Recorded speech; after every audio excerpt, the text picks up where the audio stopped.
From the Library of Congress in Washington, D.C.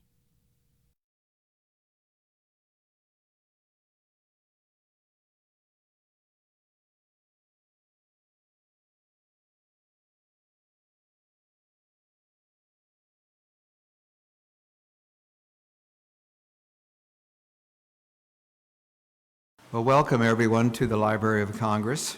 I'm John Cole. I'm the director of the Center for the Book in the Library of Congress, which is the reading promotion and literacy promotion arm of the Library of Congress, and a long-term partner of the International Reading Association.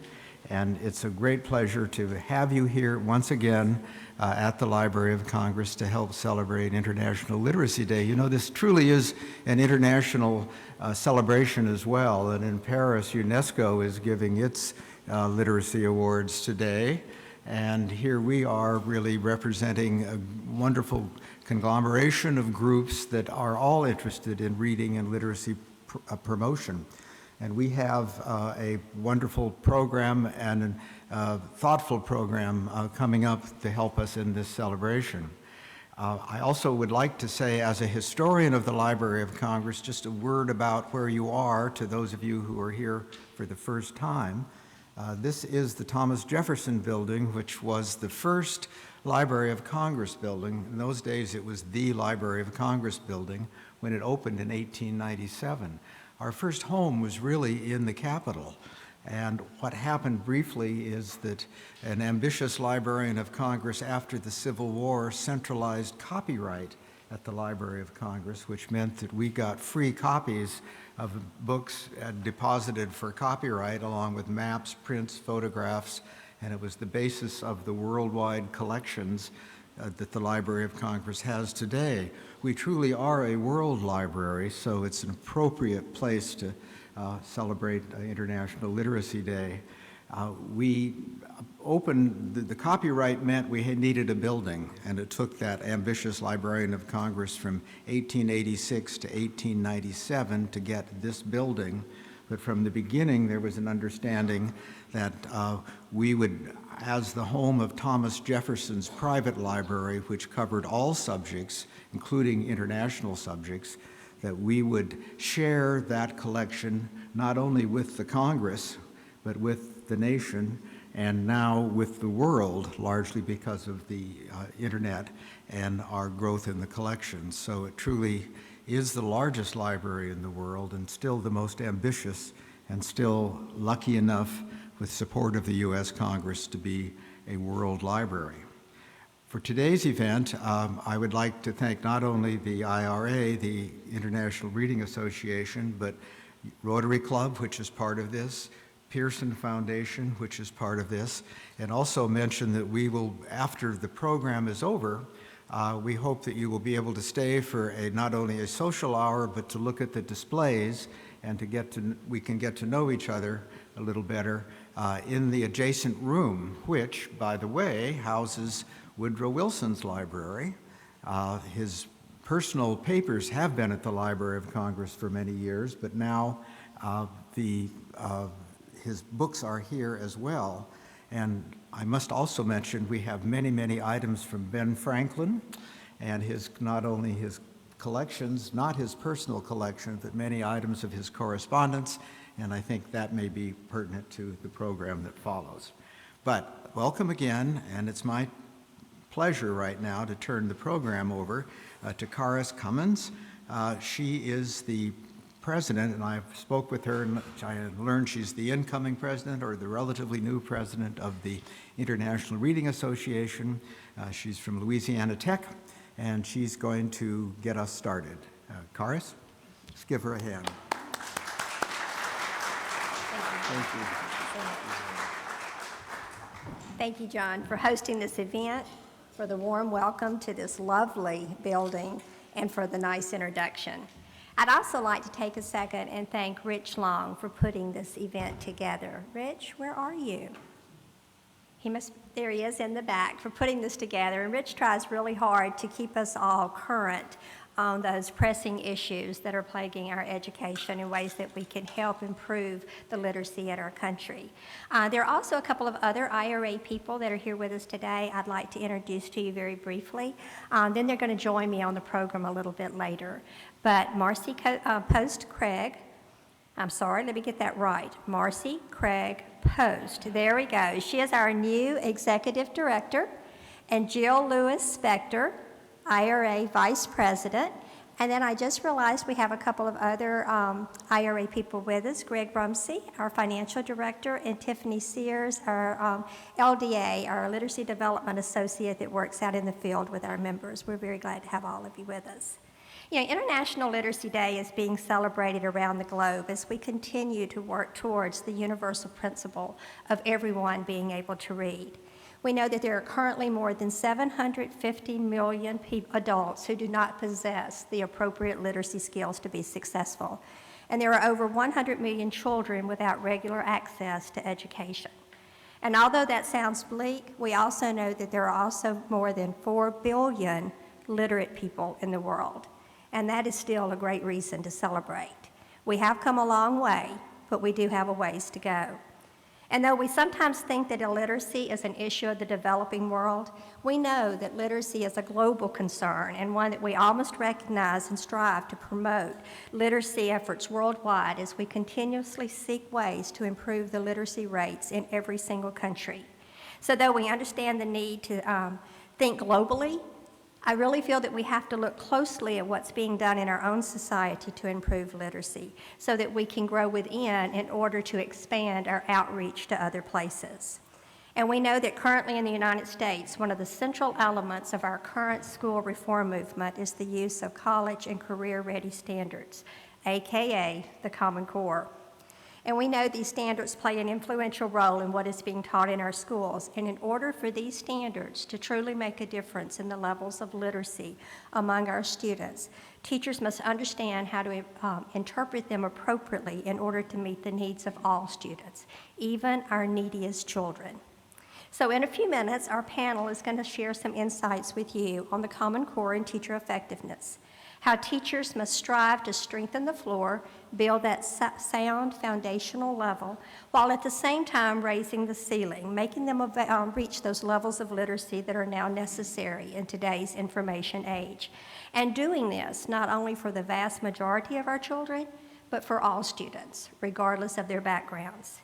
But however, before we get started with that, I'd like to just take a few minutes to point out a few of those standards, those deliberate areas of the standards that I think we must truly focus on in order to make this happen. Those elements, those standards that often are the ones the teachers talk about when they mention Common Core, but I want us to try to look at those in light of our high-need population. First, the reading of more challenging and complex text. I think we all agree this is an excellent idea, but it's one that's a little bit scary. And we know that it doesn't mean that we're going to ask students to always read more difficult text, but to read it when it's appropriate. We know it's a standard that has to be addressed with a nuanced and thoughtful approach. And although the standards raise the levels of text complexity only for grades 2 through 12, we also understand that reading aloud difficult text at lower grades will initiate that development of oral language and comprehension skills that are extremely needed in our high needs population of children. So we need to be sure that our teachers provide that instructional scaffolding that allows all students to enjoy and benefit from exposure to text of varied types and varied levels of difficulty. Number 2. Remember that comprehension is focused on reading for meaning and for purpose, using real text to do this, both literature and informational. And this involves teachers recognizing that the same logic exists for teaching both types of text, that we have to help students understand what the text says, get the meaning, as well as how it was said, understanding the structure. Teachers must provide explicit instruction utilizing metacognitive strategies and high levels of student engagement to help our students reach these high levels of critical reading. And this is especially important for those children that are struggling with reading. Number 3, an emphasis on vocabulary development as being a critical component to comprehension and future student achievement. All students need instruction in words and their relationships to other words, as well as word-solving strategies. However, our students that are living in poverty must provide, for those students living in poverty, we must provide aggressive assistance in order to help them build their vocabularies across the day in everything they do in all disciplines. And lastly, that students must write more and for more purposes. This is a real important change from our current traditional practice. Writing has finally considered to be an equal partner with reading. It is truly now taking that stance of reading and writing as being reciprocal processes. But there's a problem with this, in that traditionally our teachers have used reading achievement as their measure of reading success or academic success. So many are now beginning to feel very uncomfortable about using and teaching writing at this level of intensity. So teachers have to begin making this shift of using writing as a means of helping students clarify their thinking, digging deeper into text, and responding to text in a variety of formats and text purposes. However, we know this is a difficult task for all of our children, and we realize it's going to be even a bigger task for our students that are struggling. And of course, we know there are many other elements of the standards that teachers need to understand, and the International Reading Association has commissioned a Common Core State Standards Committee to develop a set of basic principles that will help teachers and school leaders better interpret and ultimately, hopefully, turn the standards into effective instruction. And we hope to have these principles, these items of guidance disseminated very soon for you, hopefully by the 1st of October. So our focus for this year's International Literacy Day celebration deals with high-need kids, Common Core standards, and teacher effectiveness. And I emphasized a few areas of the Common Core standards that should be addressed for all students, but those standards that might create even more concern for the instruction of our children with greater needs. So we ask ourselves, are the standards just for those kids that come to school ready to learn what it is that we're ready to teach them? And of course, we know the answer is no, that our standards are designed for all students because we want every child to have equal access to education, to reach those levels of literacy that are necessary to be successful in today's world. So in order to do that, our teachers are going to have a clear understanding of our standards, what they mean and what they don't mean. And all of you in this room probably have realized that our teachers have met these standards with a high degree of trepidation. And there are many aspects of the standards that many of us like and many that we are not so crazy about. However, there is one aspect of the standards that I am personally proud of and get excited every time that I look at the standards, and that is the respect they extend to the professional judgment of our classroom teachers. The standards explicitly tell us what students should know and be able to do, but they do not tell us how teachers should teach. So to me, we have to celebrate the fact that the standards acknowledge that it's teachers that make a difference. And effective teachers know that they're going to make a difference by knowing their children first and then using this knowledge to plan their instruction. So even though today is International Literacy Day and we've talked a little bit about the standards and our program is going to center on the Common Core standards, we know that the goal of all of us is for all children and youth worldwide to meet high levels of achievement, regardless of where they are. So I thank you for your attention during those opening remarks, and I'd like to now turn our program over to Jill Lewis-Spector as she introduces our distinguished panel of educators, and they share a little bit more information with you on how we go about strengthening that floor yet raising the ceiling at the same time. Thank you.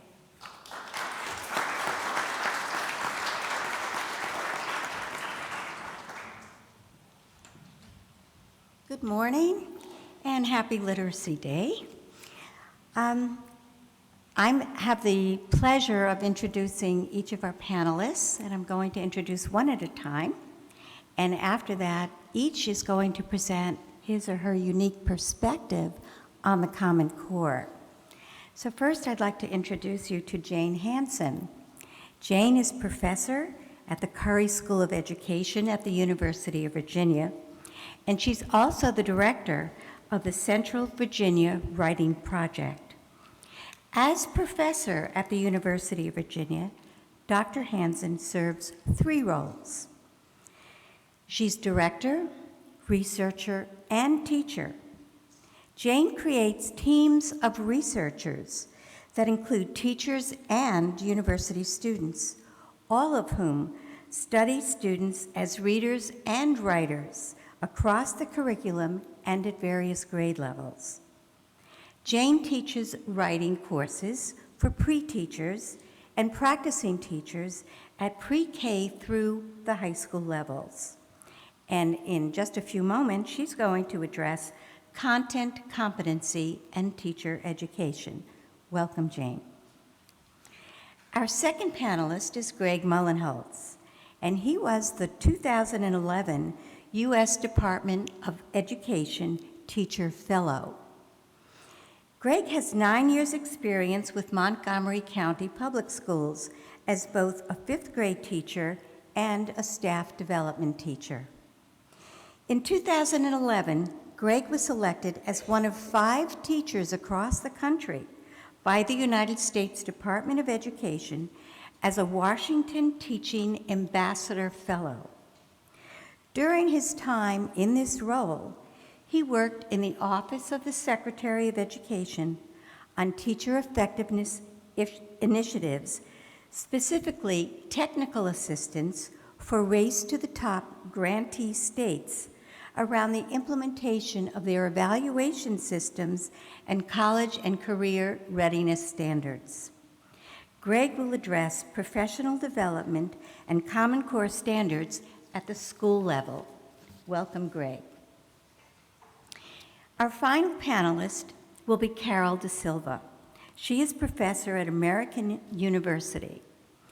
Dr. De Silva researches key issues in the field of comparative and international education related to education policy and instructional practice. These include language and literacy policy and instruction, teacher education and quality, and poverty and inequality. Dr. De Silva has contributed to educational projects in Latin America, Sub-Saharan Africa, and with immigrant and refugee populations in the United States. She has consulted or worked on education projects for USAID, the World Bank, and Save the Children, and has conducted field work in Brazil, Costa Rica, Mexico, and Mozambique. Carol will address international perspectives on Common Core and teacher preparation. Welcome, Carol. Now I'll turn the floor over to our panelists, first to Jane, who will share her insights into content, competency, and teacher education.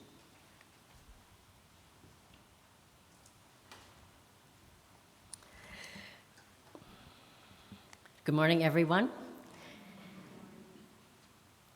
My personal task this morning is to talk about the importance of writing as it is receiving more emphasis within the Common Core. What we've been living through over the past several years is, or we've been living under, a literacy umbrella, which was mostly reading, and then somewhere down here on the handle was writing. So what we're trying to do now is move writing up so that it is equal to reading within the umbrella of literacy. I'm going to talk for a minute about a visit I made yesterday. I spent the day in an elementary school in rural Virginia. I'm a professor at UVA, as Jill said. And one of the things I do is spend a lot of time in schools. One of the classrooms I went to was a 5th grade classroom. And the teacher was reading to the students from a book by David Shannon, Duck on a Bike. Now, if you've seen Duck on a Bike, you know that it is a book that most people think of as being for little children, not 5th grade. Huge illustrations, large font, only a few lines per page. Duck is on a bike, riding through the barnyard. And of course, he's careening all over the place. He almost runs into the cow, who says, "Moo!" But what the cow is really thinking is much more than moo. Duck continues on his bike, and he almost runs into Goat, who responds by saying, bah. But goat, according to the author, and he tells the reader, is thinking something much more than just what he says. So what do the 5th grade students do? They talk about this in daily life, in what we write. What is on the page and what is behind the words, around the words, that is what we need to do and need to understand as readers and writers. Writers have an inside picture when it comes to reading. I sometimes think of it in relation to a trip I made once to a photography studio with a friend who was a photographer, and I'm not. And she could tell me so much about each photograph that I did not see. Readers who are writers can see behind the lines and in between the words in ways that readers who are not writers are not as likely to be able to see. When we bring reading and writing together, students see a lot more in what they read. I continued my tour of the school yesterday. I was in 4 different classrooms for about an hour each. In one of the classrooms, the 4th grade teacher said, well, you know, I'm really worried about this one boy.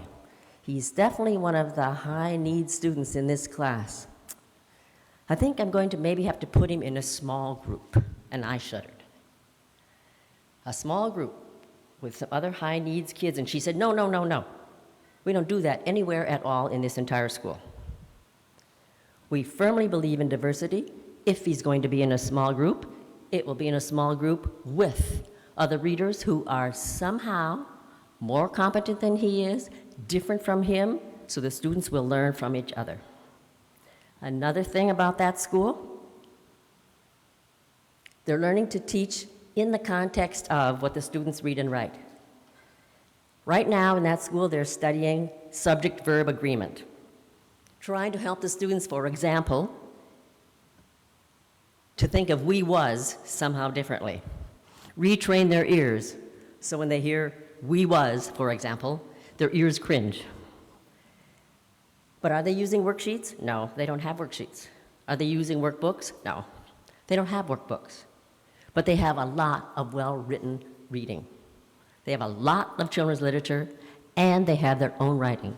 And within their own writing, and within what they read, they look for examples of subject-verb agreement. One of the things that's important is that the teachers themselves are writers. One of the teachers put her own writing up on the smartboard, and within that writing, the students studied subject-verb agreement.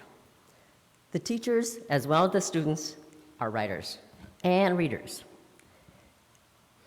When they're readers, this is extremely important when it comes to evaluation, because they read their students' writing the same way they read the professional literature, the children's literature they read to the class.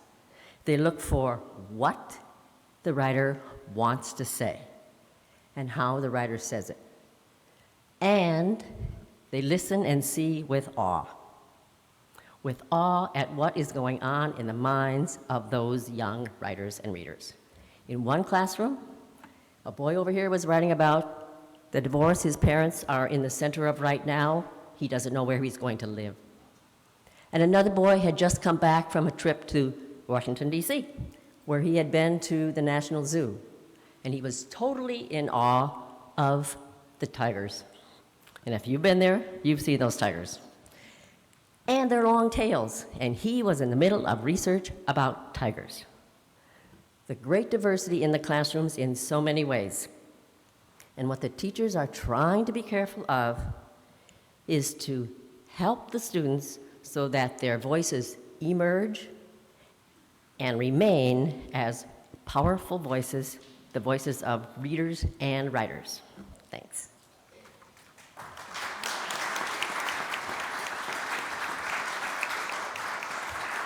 Thank you, Jane. We're now going to hear from Greg, and he's going to be talking to us about the Common Core State Standards and professional development at the school level. Thank you.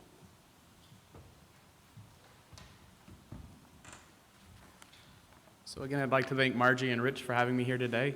This is actually a very interesting topic to me. It's something I'm very passionate about. I've traditionally worked in schools with high need populations, and I can tell you that that place of trepidation that you mentioned, that teachers have in response to the Common Core standards, especially is prevalent in those types of environments. And I think it's because that's the place we come from. The traditional standards have been that basement bottom floor, and it's a low level of expectations that we have for all of our students.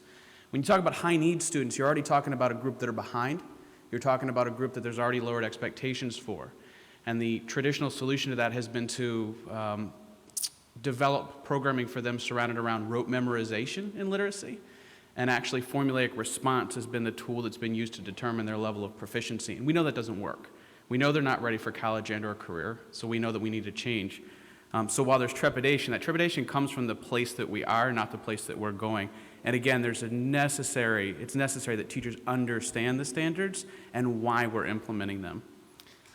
Again, so the standards themselves are really this demonstration of a commitment to those higher expectations for students, for all students, regardless of the level of need. But what's really most powerful about them is that this is going to have to shift the way that we teach. We can't teach to a test anymore. We actually have to teach to the needs of the child. High needs, higher needs. We're going to have to do more aggressive teaching, stronger teaching to them. So the question becomes, what does the professional development look like? Knowing that there's a shift in the expectations that we have for students, and it's not just enough to say we have higher expectations, but that we actually invest in systems that demonstrate our commitment to those higher expectations. We're going to need to have teachers who are equipped with an understanding of how to get students college and career ready using the Common Core standards. Professional development is going to have to be meaningful development. It can't be a workshop over the summer or in February when the funding rolls around and we're 3 or 4 months into the school year.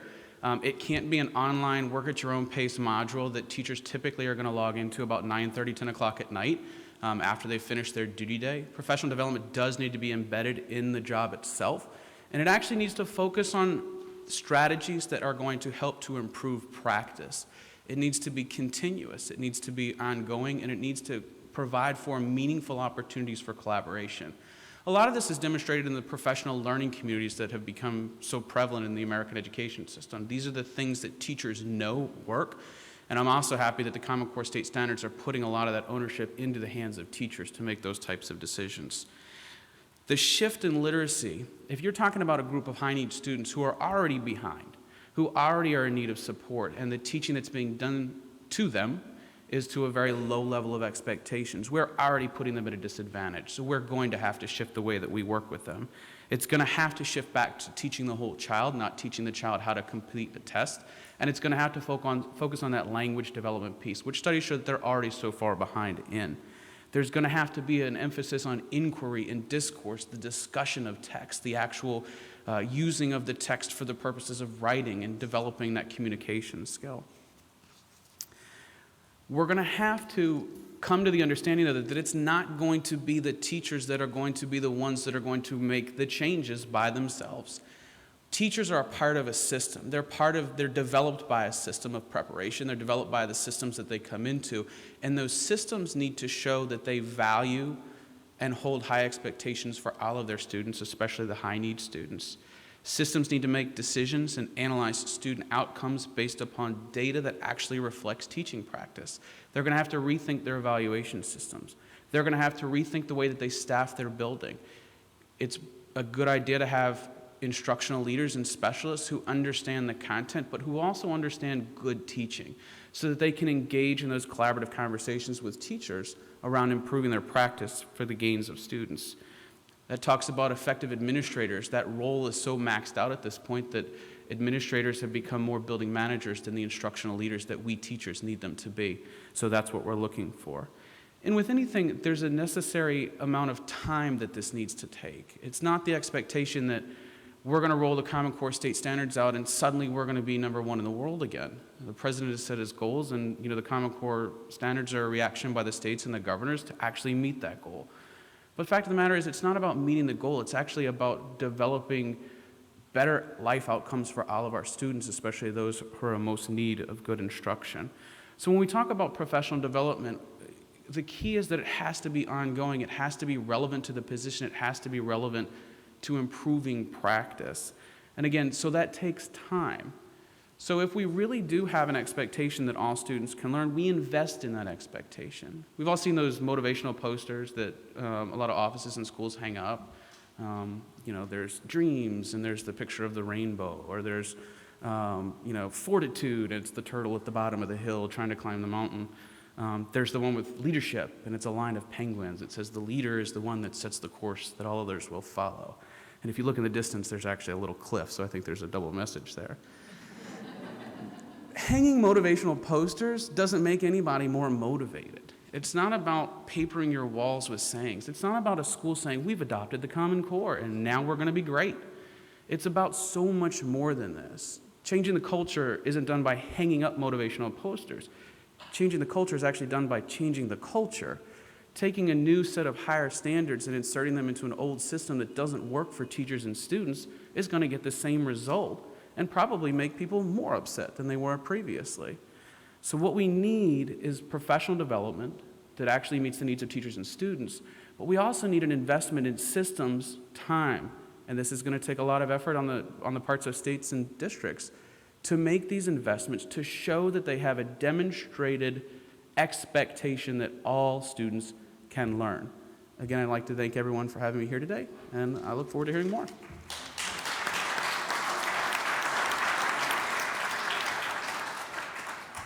Thank you, Greg.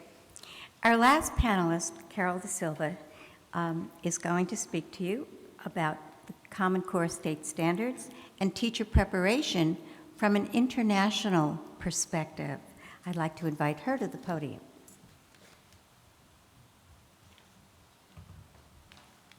Thank you very much. I'm really honored to be here today.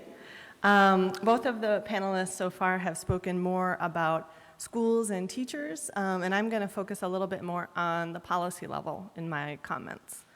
So I was invited here today to bring an international perspective for today's focus on high-need children, the Common Core standards, and teacher effectiveness.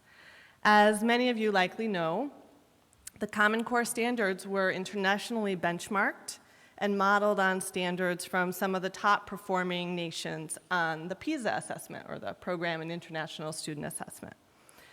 One of the countries that was cited as a source for the design of both the language and the math Common Core standards was Singapore.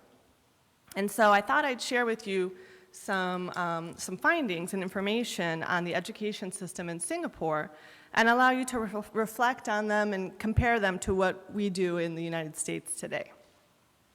So Singapore is an obvious choice for inspiration to improve educational standards. It's consistently performed at the top of PISA. In 2009, students from Singapore posted an average reading score of 526 as compared to the US score of 500. This fact is even more impressive when we consider that nearly 57% of students in Singapore reported that they did not speak the language of the test as their main language at home. That's right, most of these students who perform better on average than their US counterparts are second language learners. There are likely numerous explanations for Singapore's success on PISA. High educational standards may be one. However, with more than half of students learning in a language that's not their mother tongue, a population that in the United States we would define as high needs, what is that explains their success specifically with second language learners? I would argue that there are two factors in particular that help to ensure that second language learners succeed in Singapore. The first is that the Ministry of Education there has established a clear goal of bilingualism and biliteracy for all Singaporean students. Second, the Ministry of Education ensures that teachers are prepared and supported to teach second language learners. As you likely know, English is one of 4 official languages in Singapore. official by the government. It is the language of instruction in schools, despite the fact that it is not the most common mother tongue language in Singapore. That's Mandarin Chinese. At the same time, mother tongue languages, Chinese, Malay, and Tamil, are also taught in schools, and children are expected to be able to read and write in both their mother tongue and English. In other words, the stance of Singapore's Ministry of Education and its schools in regards to second language learners is additive. Students are expected to meet standards in their mother tongue and English. In comparison, most US schools are unlikely to support, much less mandate, bilingualism or biliteracy. So to ensure that teachers are adequately prepared to teach mother tongue languages, the Ministry of Education in Singapore has established specific degree programs in teaching mother tongues. Also, all teachers who graduate from these programs receive their degrees for free. The Ministry of Education pays their full tuition in exchange for 5 years of service.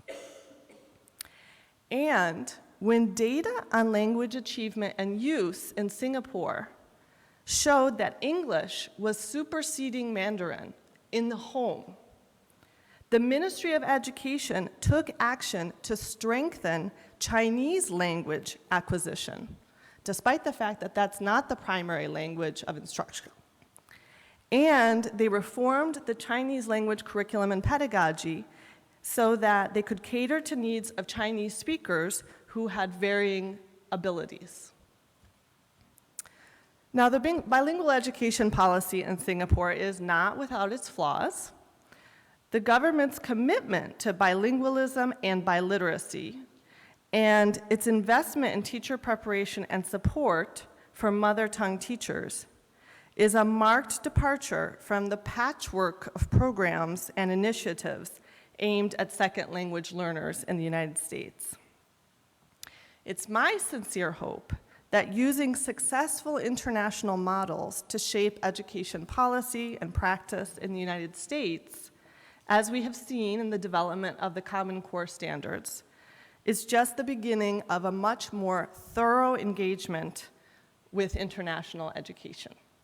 Thank you.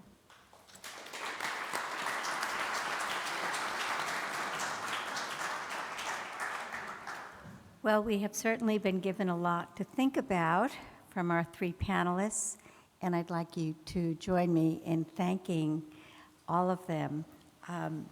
Jane and Carol and Greg, thank you very much.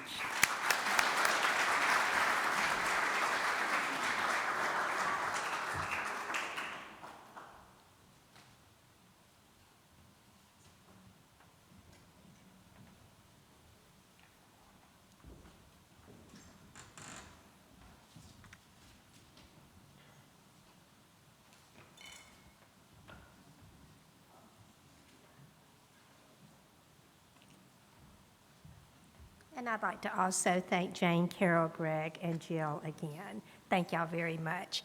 And I'd like to take an opportunity to invite our next group of panelists to come up. Rich, Adam, Kathy, and Susan, would y'all like to join me so I don't feel so scared up here by myself? You can really sit anywhere you want to.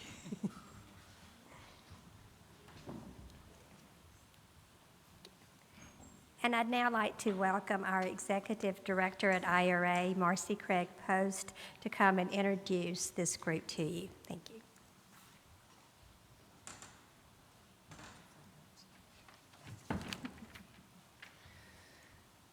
Good morning.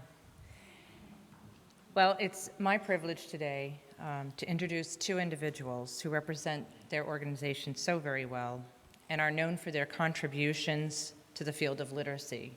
Rich Carson of Rotary International and Adam Ray of Pearson Foundation. These gentlemen will present the Pearson Foundation's generous awards of $2,500 each to two outstanding literacy projects.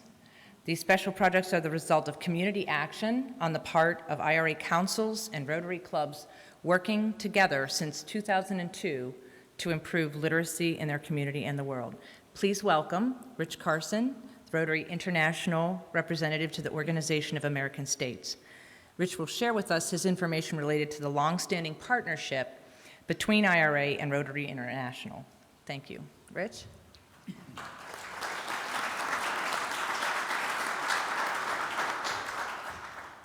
Thank you very much. What an honor it is for me to speak to you today about our partnership with IRA. And I'd just like to ask you a question to gauge the audience. How many of you here have ever been to a Rotary Club meeting? Just raise your hand. Well, that's not bad. And I think you'd be surprised to know that out of the 34,000 Rotary clubs, 16,000 have participated in literacy projects. That's an amazing figure, 16,000 clubs. Rotary considers literacy a very important pillar for the peace of the world, and we made a formal commitment to it in 1985. And as was mentioned, we have a formal partnership with IRA since 2002, and our strategic plan is to encourage local IRA councils and Rotary clubs to work together. In addition to many, many, many examples of joint projects, I'd like to say that the Pearson Foundation Awards serve as a very excellent example of our groups working together. We are so appreciative of the Pearson Foundation and what they're doing in terms of these awards. And all of the projects, the two which are being awarded today and recognized, were vetted completely by Rotarians and the people in IRA. So you can be proud of the projects which are being honored today. I would like to, later in my remarks today, I will talk about some of the larger humanitarian efforts which Rotary International accomplishes, but I want to tell you that the major focus of Rotary is in its local clubs and what they can do. And so how would you get involved with a local Rotary club? How would the members of the IRA Council get involved with a local Rotary club?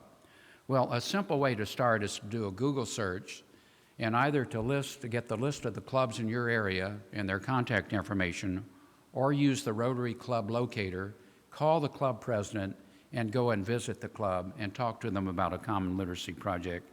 Now, I'd like to ask the Rotary Club of Rockford to please raise their hands, and the IRA Council, the local council members in there, because we're going to all be here afterwards, and they're a very good example of how local council and Rotary works together.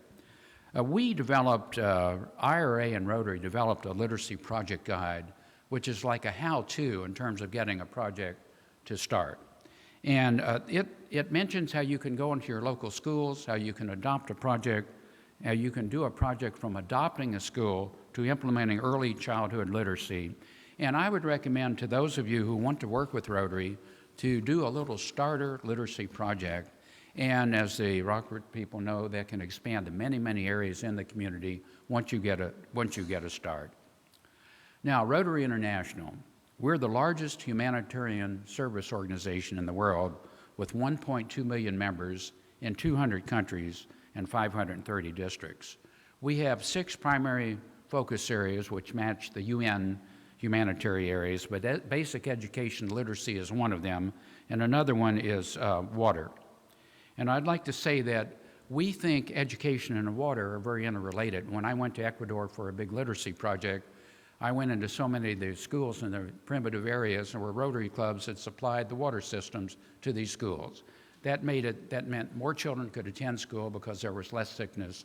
More girls could attend school because they didn't have to do the projects of getting water for their villages. So Rotary works hand in hand on related projects to literacy, of which water is just one of them. Now, from fiscal year 2008 to 2011, Rotary has given more than $500 million to these humanitarian areas. $500 million. In literacy alone, we've given close to $80 million. That's a huge number in this area. Our signature project of Rotary is the eradication of polio. And the Bill and Melinda Gates Foundation recently gave us $355 million, their largest grant. We've matched that with $200 million. And all in all, we've raised $1 billion for the elimination of this dreadful disease. We've protected over 2 billion children in 122 countries. Now, I just want to quote one project and that IRA and Rotary worked on together. It was with the OAS. We made a presentation at the OAS to their educational staff. We briefed all the ministers of education, and we identified that teaching literacy training to teachers was one of the biggest needs in South America. So 7 Rotary clubs and 3 Rotary districts, which combine this District 7630, which is the Washington, D.C. area, and the Ecuador district, raised $70,000. We had the professors at the University of Andean Simón Bolívar train 60 teachers in Quito, Ecuador, who in turn trained hundreds and hundreds of children. It was a very successful project. IRA and Rotary worked together on that project. So, in conclusion, I'd like to say we're very proud of our IRA partnership. We're very proud of the possibilities of the great things we can do together, and I would like to encourage each of you to take the first step to call your local Rotary Club. And we'll be here. Rich Stories, the incoming governor from Northern Virginia, and the IRA council members we talked about earlier will be here. I encourage you to talk with us after the meeting today. Thank you.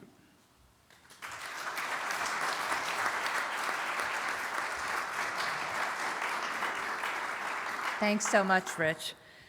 The Rotary International is such a wonderful partner with IRA, and we're so pleased and proud to have them working side by side with us for so many years. Now, I'd also like you to join me in welcoming Adam Ray of the Pearson Foundation. Adam manages well-known programs for the Pearson Foundation, including Jump Starts, Read for the Record. We thank Adam and the Pearson Foundation for these generous awards that we're giving today. And Adam, I'd like to give you a moment. Good morning, everyone, and happy International Literacy Day. The Pearson IRA Rotary Literacy Prize. We're here to recognize winners for the first time this year. Like every prize worth giving, this exists for a very good reason, and reasons that we all share. First of all is that literacy is like oxygen. Everyone in this room believes that. That's what would bring you here on a day like this, when it's so beautiful outside, why you'd be sitting here having brunch. It's something we all share.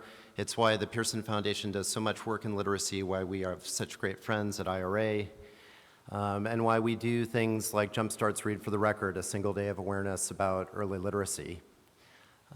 Another thing that we all believe, I believe, is that reading leads naturally to giving. And all of us believe in reading, and all of us know that the gift of reading is something that leads a young person or a person of any age to empathize with their world, to reach out to others, to care about others. And when you give the gift of reading, you're giving something very special to the world. And that's why we're so happy to work with Rotary, because Rotary believes so deep in its very large collective heart that giving books is essential to thriving communities everywhere around the world. And that's what's led the foundation to create We Give Books, which is our kind of signature giving initiative. We help people, by reading a digital book online, give a real physical book to a child somewhere in the world. This year we celebrated giving our 1,000th book and pledged to give 1 million more books this year. So we're in the middle of it, the reading and the giving. And when we thought about wanting to identify the points of light in this world that believed in those things, we sat down with Rich and Rotary and thought about this award.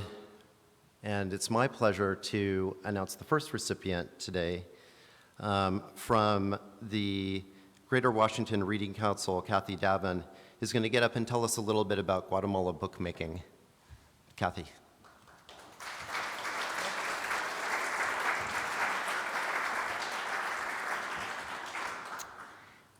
Hi. I am honored to accept this award today on behalf of Dr. Donna Kalmbach Phillips of Pacific University, the Vineyard Valleys Reading Council, and the Rotary Club of Salem, Oregon. That's the council that actually applied for the grant, and the Greater Washington Reading Council works on the same project. Donna asked that I share some of our reflections with you today. For the past several years, Donna and I, along with other educators, I have shared the privilege of working with the teachers at the Escuela La Libertad, located in Santa Evelina, Guatemala. It's a school that's sponsored by Helps International of Dallas, Texas. All of the teachers at this school are Mayan and first language speakers of Ixil. It's one of 23 indigenous languages spoken in Guatemala. The challenge to teach literacy in Quetzal Ixil is multiplied by the continued oppression of Mayan people, most recently during the 36-year Civil War. In addition, the lack of print material in Ixil and continued societal pressure to forego the indigenous language altogether makes the creation of bilingual materials daunting. The project goals are to produce quality, culturally appropriate books for emerging readers in the indigenous language, which in turn will ensure increased success in second language acquisition. Another goal, to develop indigenous teachers' identity as writers and their written expertise in Quetzal Ixil. And a third goal, to preserve the vibrant culture represented by this language. What would it be like to never have a book in your own language? Never have a book that reflects the way you live? Never sit on the lap of an adult and read a book because there is no book to read. July 2010, the first 6 sets of books in Ixil for emergent readers were delivered to the school. For the first time, first graders held in their hands a book written in their own language with illustrations showing a child who looks and dresses like them, going to a school that looks like their school. But this project doesn't begin when the books are placed in the hands of the children. The books must be designed, written, edited, and published. With Donna Kalmbach Phillips serving as facilitator, teachers are writing in their first language, learning story structure, genre, debating how the language should be written. Remember, Ixil is an oral language. Agreeing on how to write the language takes time. Teachers are becoming better writers as they see their work published. There's nothing better to spur good writing than an authentic audience. And for the teachers, what can be more authentic than the children of their community? Witnessing the empowerment of their teachers as authors, the children are writing more in their own language, writing their own stories of the world. Teachers design and write the books, but this is just the beginning of the process. Volunteers from the Rotary Club of Salem and Vineyard Valley's Reading Council bind the books and provide assistance in writing curriculum for each book. French philosopher Michel Foucault warns that everything is dangerous and nothing is innocent. Our presence, the presence of the books, the process of writing and standardizing in oral language, all of this is done cautiously, leaning on the teachers and speakers of Ixil for direction. But Foucault stresses that just because everything is dangerous doesn't mean we shouldn't act. Quite to the contrary, it is the reason we should act. He writes that our task is to determine the main danger and to focus our attention in this area. And a main danger, it seems to us, may be Mayan children and groups like them growing up without the knowledge of what language, their own language, can do for them. How many books do we need to make a difference? On behalf of the teachers, children, and their parents of the Escuela La Libertad, we are grateful for altruism in action as evidenced by the Rotary Club of Salem, the Vineyard Valley's Reading Council, and now the Pearson Foundation International Reading Association Rotary Literacy Project Award in helping us create literate realities for the children of Santa Evelina, Guatemala. Thank you.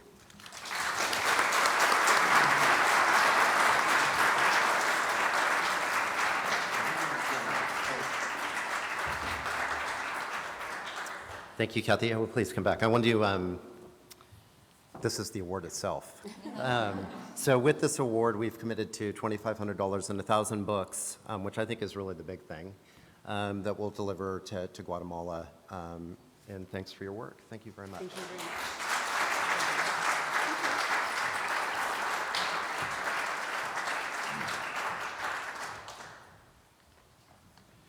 I'd like to offer congratulations to the Rockford, Michigan Rotary Club and the Kent, Michigan Reading Council.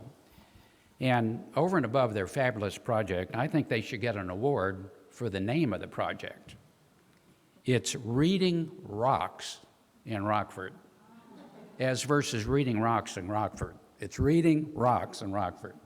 So Susan and I were talking about that, and I had the pleasure of meeting her here in Chicago a couple of months ago, and I didn't know I'd be presenting this award today, but they've done such a great job in promoting the joy of literacy in their city, and she's well aware of how these projects expand. And before she talks, it's my honor to present this award to you from the Pearson Foundation. And we're so appreciative of Pearson and for the $2,500, and congratulations. Okay.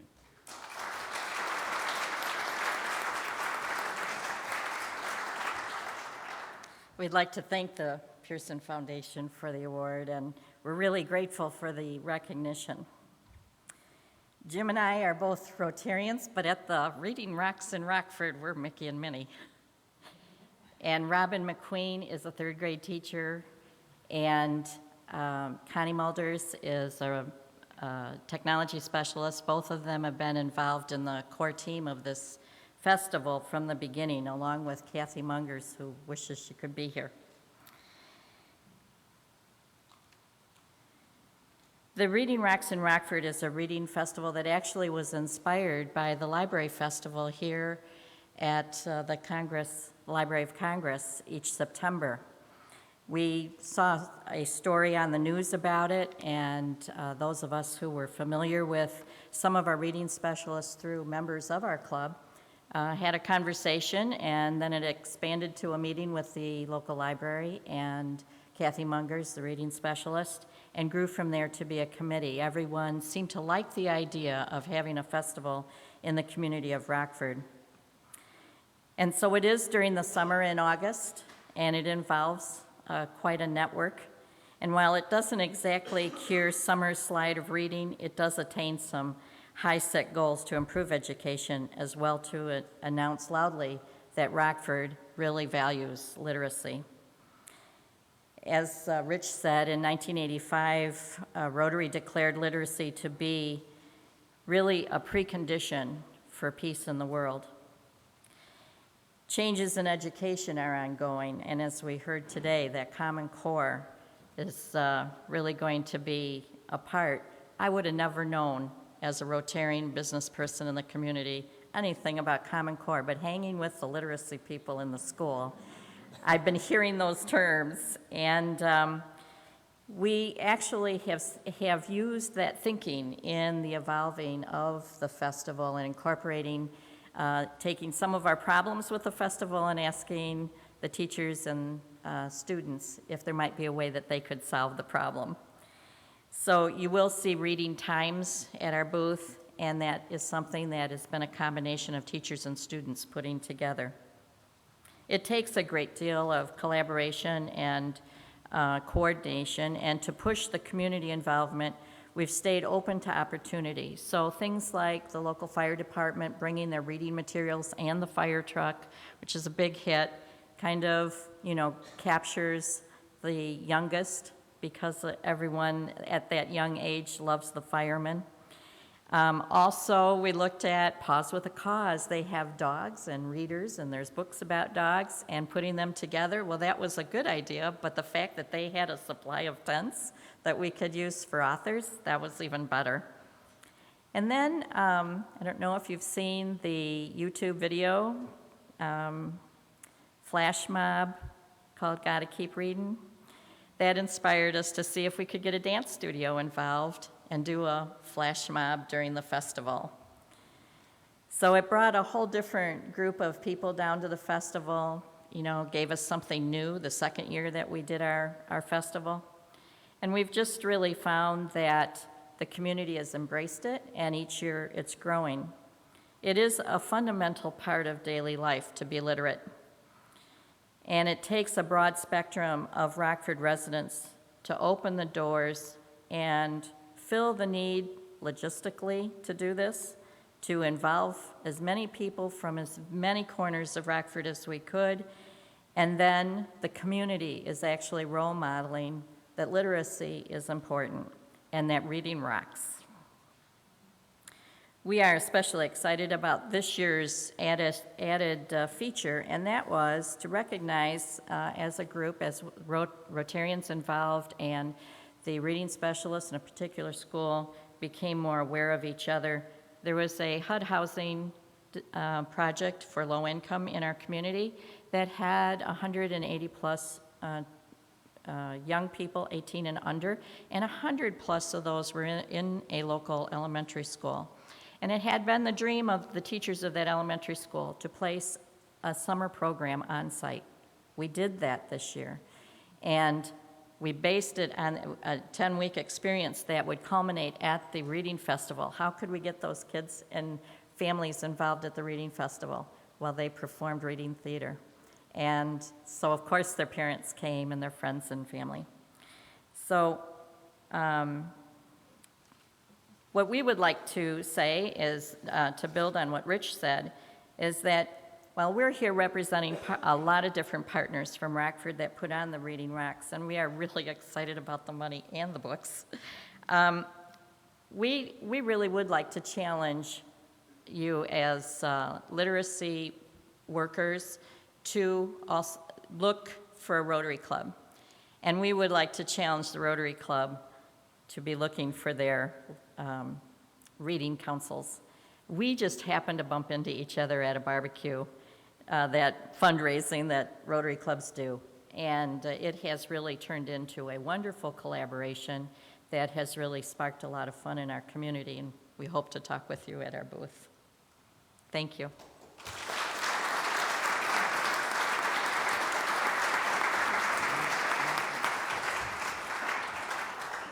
Please join me once again in congratulating these fine literacy activists and their projects.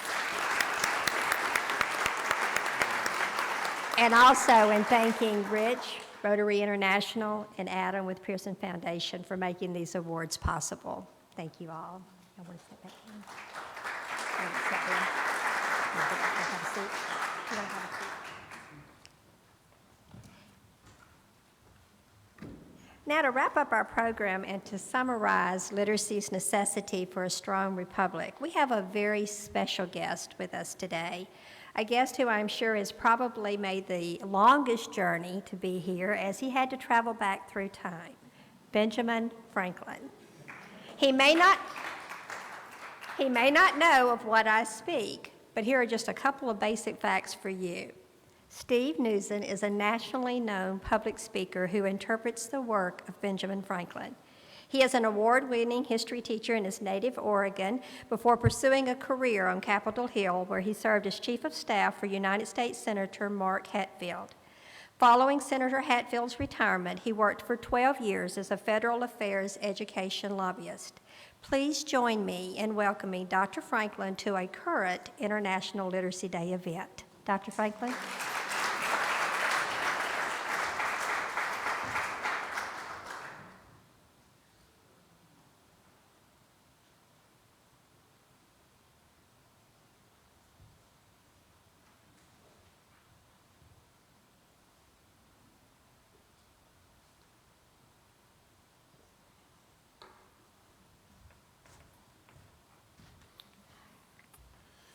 Good morning, my friends. It is an honor for me to be with you today to celebrate International Literacy Day. But I must beg your indulgence. I am but a bad public speaker, never eloquent, and I'm subject to much hesitation in the choice of my words. These new double spectacles of mine make it difficult for me to read my prepared remarks, and the rigors of time travel make my job no less easy today. I hope you'll bear with me as I read these remarks to you. My friend, Mr. Jefferson, would be pleased to have knowledge that you have chosen this building, which bears his name and honors the written word, to host your gathering. I must say I have not seen such an opulent building since I left Paris and the palace at Versailles in 1785. I was born a British subject in Boston in 1706 during the reign of Queen Anne. It occurs to me that the children who are entering the first grade of your schooling system this year were born exactly 3 centuries after I was born. Some of them already know how to read, but others will struggle to become literate. When you couple this latter group with immigrants who come here from across the globe, the nation will never reach its full potential unless you, as literacy advocates, can convince policymakers that literacy in all of its modern forms is a national priority. As I become better informed about the advances you have made in medical science, it seems quite likely that many of the students who are starting school this year will live into the 22nd century. The challenge for you is that the changes they will face over the next 100 years will be greater than the changes this nation has faced in the 300 years since my birth until today. As a boy, I learned a trade which required me to master the science of reading and the art of writing. I always loved to read. In fact, I cannot remember a time when I could not read. But in Boston in the first quarter of the 18th century, only the clergy and a few wealthy gentlemen had amassed libraries, so I was forced to beg and borrow books from them. Once I was established as a printer and writer in Philadelphia, I undertook my first civic improvement project when I established our library company. As far as I am able to determine, it was the first subscription library in the colonies and was open to all who joined our association.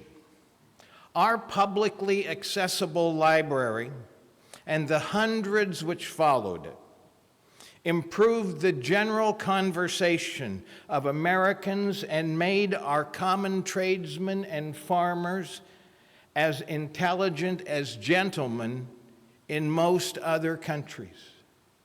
And we had very few colleges and universities. I never went to college. In fact, I had only 2 years of elementary education. But if I had to choose between attending a college or founding one, I would choose the latter, which is exactly what I did when I joined with others to establish an academy for promising young scholars. Of course, there were no Negro students at the academy when it first opened. It was only over time that I came to see the educational potential of people of that race. While on a tour of other colonies, I visited several schools which had been set up for that purpose. To my surprise, their comprehension was as quick, their memories as strong, and their willingness to learn was as great as that of whites. I saw the error of my ways and eventually became an ardent abolitionist and supporter of education for all. Today, our modest academy has grown to become the University of Pennsylvania. The academy has changed and now meets the needs of the descendants of New England merchants, Southern plantation owners, and slaves. They attend classed side by side with scholars from every continent and nearly every country on earth. They are preparing together for career paths we can only imagine. The current challenge facing the University of Pennsylvania and probably all educational institutions is to look far into the future, to anticipate the needs of their students for the lives they will face. My hope is that when you leave this beautiful building today, you will continue to prepare all of our citizens for a lifetime of learning in the 21st, and yes, indeed, the 22nd century. I honor what you do in your work each and every day. Thank you very much.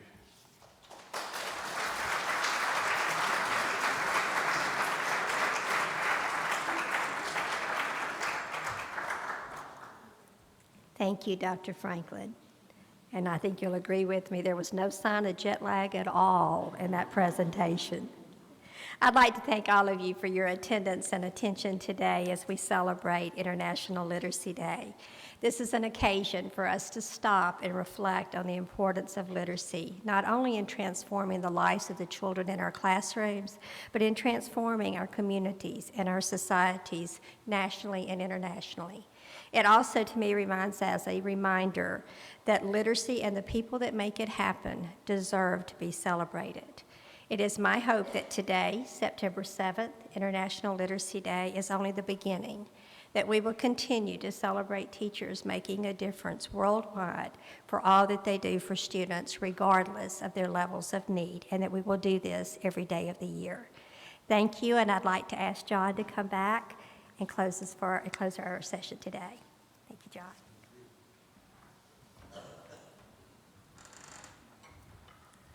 Well, thank you for a wonderful program. I've been the director of the Center for the Book since it was created in 1977. Fortunate that I am to be in this position and to have the knowledge of the Library of Congress I've slowly acquired in order to become its historian.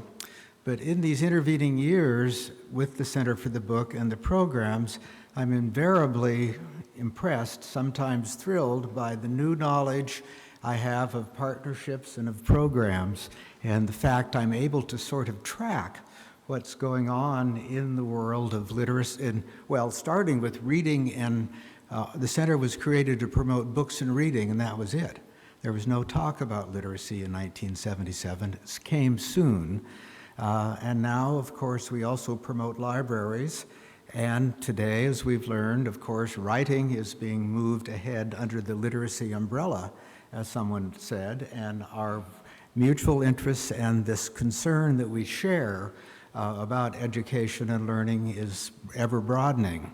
Secondly, I always have a few personal connections to what I've heard, and I will close, and before I release you for your brunch and your conversation in the other room, let me share these with you. First of all, Susan, I was really delighted to hear her talk about the inspiration of the National Book Festival for the Rockford project.